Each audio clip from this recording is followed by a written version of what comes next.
जय हिंद साथियों, welcome to Sumit Jain YouTube channel. दोस्तों, self study classes with Sumit Jain में हिंदी साहित्य से संबंधित आपको संपूर्ण वीडियो मिलेंगे और ये निरंतर क्लासेस चलती रहती हैं। और करंट अफेयर्स अगर आपको देखना है तो सुमित जैन यूट्यूब चैनल आप सर्च करेंगे, हिंदी साहित्य से संबंधित सारी वीडियो आपको सेल्फ स्टडी क्लासेस पर मिलेंगे। तो आप सभी इस वीडियो को लाइक और शेयर अवश्य करें। और हिंदी साहित्य का ये आदिकाल का पार्ट 2 है। आदिकाल से संबंधित और हिंदी साहित्य से संबंधित जितने भी क्वेश्चन बन सकते हैं उन सभी क्वेश्चन में मैं पार्ट वाइज आपको 20 प्रश्न हर वीडियो में दूंगा, क्योंकि 20 प्रश्न आप तक बहुत सही रहेंगे, पढ़ने में भी सहूलियत रहेगी, अच्छा रहता है। ठीक है। और पीडीएफ के लिए आपको टेलीग्राम ग्रुप से जुड़ जाना है। टेलीग्राम ग्रुप में जुड़ने के लिए आपको सर्च करना है IAS स्टडी ट्रैक। ठीक है, और वहाँ पर ज्वाइन हो जाना है। चैनल को तो सब्सक्राइब करेंगे और बेल आइकन को जरूर दबाना है ताकि इन्फॉर्मेशन आप तक पहुँचे।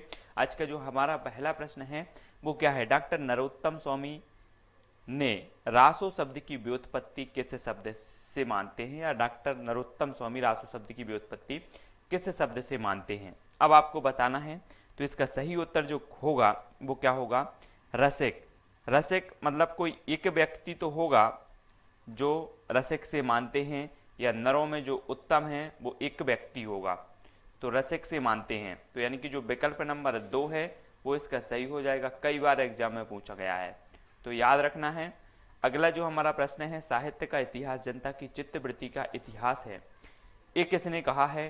तो ये कहा है दोस्तों, किसने कहा है, आचार्य रामचंद्र शुक्ल ने। सभी को पता है। और एक बात बताना कि जनता की चित्तवृत्ति में क्या समाये हुए हैं, राम समाये हुए हैं कि नहीं समाये हुए हैं। तो जनता की चित्तवृत्ति का इतिहास कौन कहेगा, रामचंद्र शुक्ल कहेंगे कि कोई और कहेगा, रामचंद्र शुक्ल कहेंगे।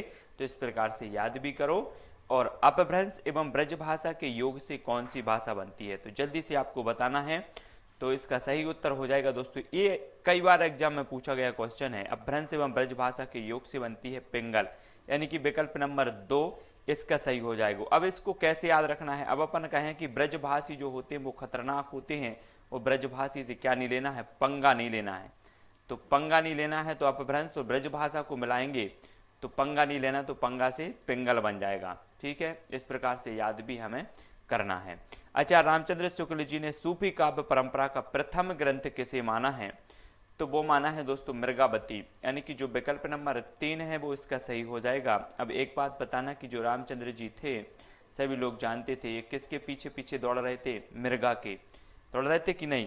तो ये जे रामचंद्र जो शुक्ल हैं वो किसे मानेंगे, मृगावती को मानेंगे कि नहीं मानेंगे, बिल्कुल मानेंगे। तो यानी कि जो विकल्प नंबर 3 है वो सही हो जाएगा। सूफी काव्य परंपरा का प्रथम ग्रंथ माना है इन्होंने मृगावती को, है ना। और मृगावती किसकी रचना है, कुतुबन की रचना है, किसकी, कुतुबन की रचना है। और एक बात और दोस्तों, अगर मृगा जो होता है वो अगर गाँव वाँव में घुस जाए तो कुत्ता उत्ता क्या करते हैं, पीछे लग जाते हैं, तो कुतुबन।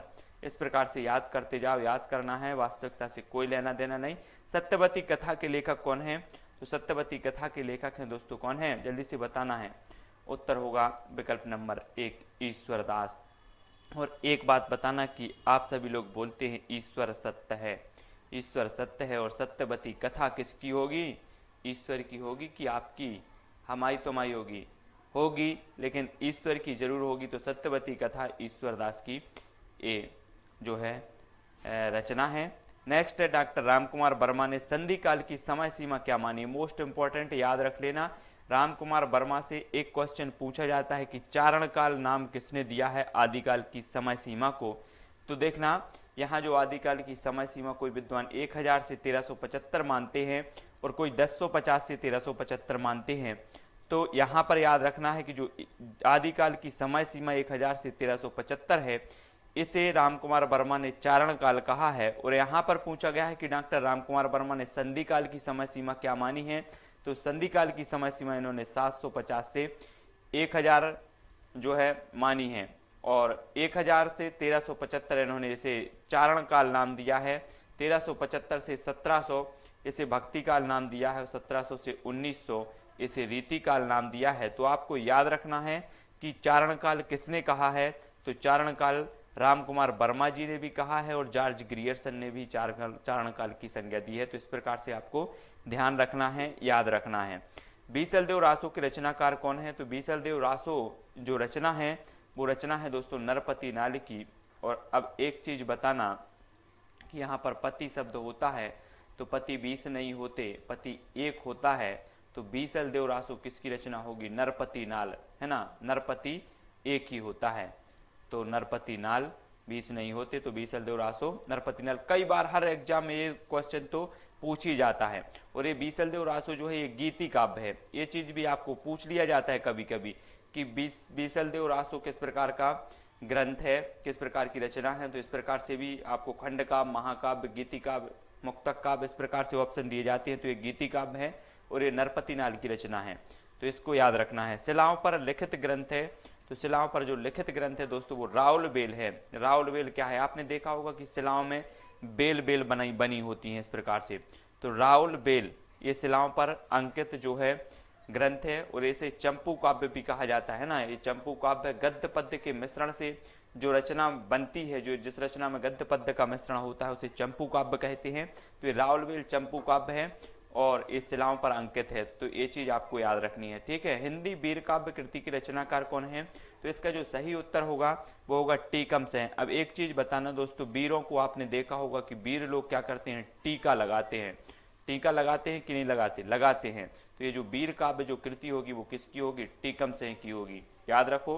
नेक्स्ट है आदिकाल के अंतिम चरण के प्रसिद्ध कवि कौन थे?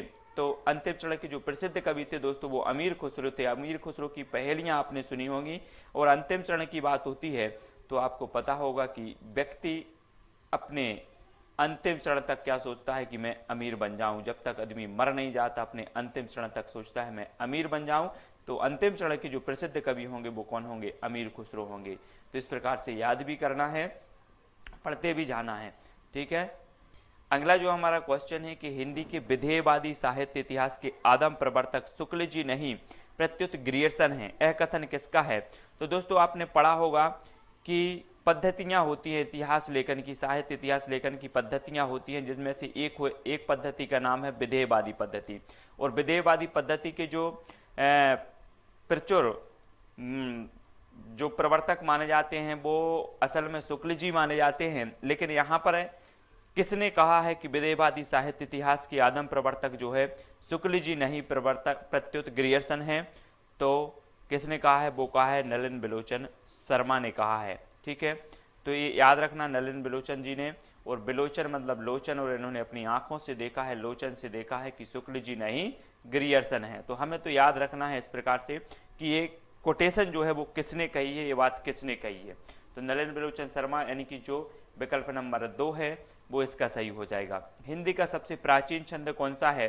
तो सभी ने पढ़ा होगा कि जो प्राचीन छंद है वो दोहा है, क्योंकि दोहा ही प्राचीन काल से पढ़ते आ रहे हैं। तो विकल्प नंबर 1 इसका सही हो जाएगा, सबसे प्राचीन है तो दोहा, ठीक है।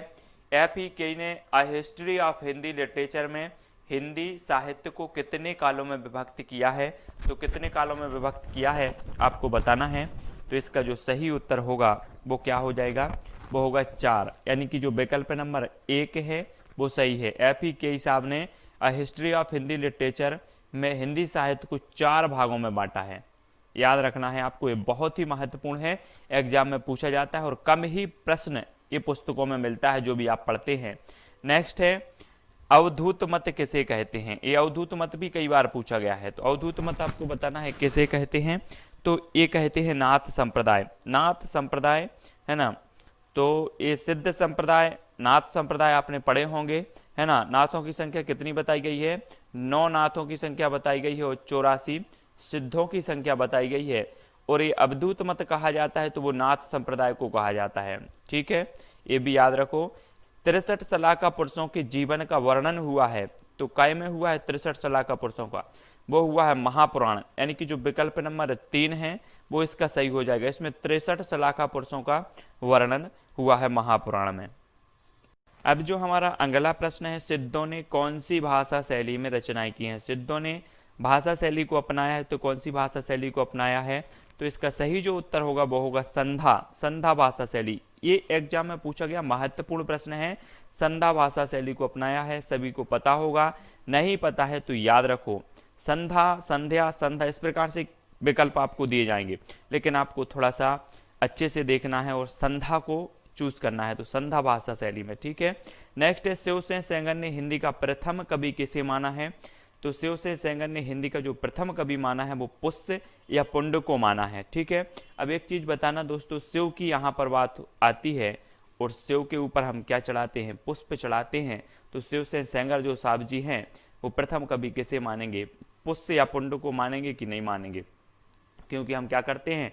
पुष्प चढ़ाते हैं, तो पुष्य या पुंड को इन्होंने प्रथम कवि माना है शिवसेन सेंगर ने। ठीक है, नेक्स्ट है पृथ्वीराज रासो की रचना विधान में सर्वाधिक विवादास्पद जो पक्ष है वो कौन सा है? सबसे पहली बात तो यही आती है कि जो पृथ्वीराज रासो है हिंदी का प्रथम महाकाव्य माना जाता है। इसके लेखक जो है चंद्रबरदाई हिंदी के प्रथम महाकवि माने जाते हैं, ये चीज याद रखनी है।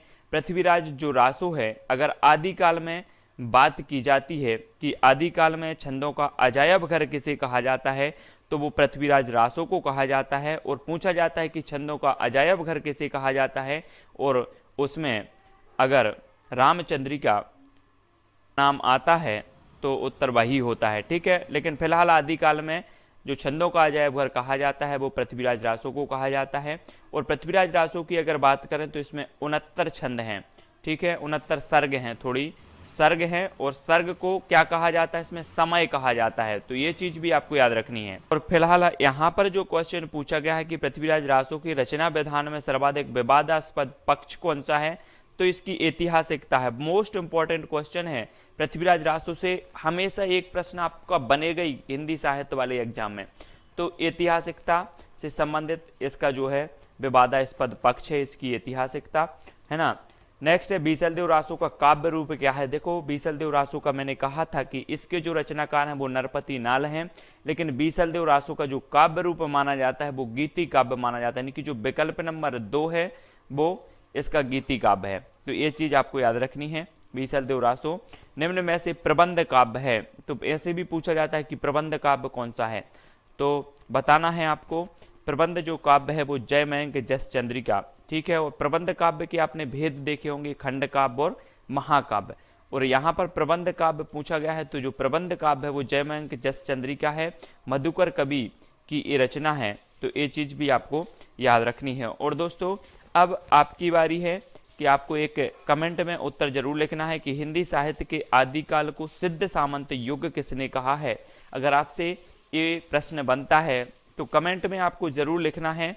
ठीक है, मैं भी देखूं कि हिंदी साहित्य के हमारे जो फ्रेंड हैं बोलते हैं कि सर क्वेश्चन का लेवल बढ़ाइए, देखें तो सही कि आपसे ये उत्तर बनता है कि नहीं, किन किन से बनता है। तो जरा कमेंट में सभी लोग लिखेंगे कि हिंदी साहित्य के आदिकाल को सिद्ध सामंत युग किसने कहा है, तो जल्दी से आपको बताना है 4 कमेंट के माध्यम से। आप विकल्प नंबर 1, 2, 3 भी लिख सकते हैं, या नाम भी लिख सकते हैं, या इसका डिटेल में भी आप दे सकते हैं। ठीक है, तो ये उत्तर आपको जरूर कमेंट में बताना है। और दोस्तों आपको टेलीग्राम ग्रुप और फेसबुक पेज से जुड़ना है। फेसबुक पेज से जुड़ने के लिए आप सर्च करेंगे IAS स्टडी ट्रैक, और टेलीग्राम ग्रुप से जुड़ने के लिए सर्च करेंगे IAS स्टडी ट्रैक। ठीक है, और ज्वाइन हो जाना है। वीडियो को लाइक और शेयर अवश्य करना है। आज के लिए बस इतना ही। जय हिंद।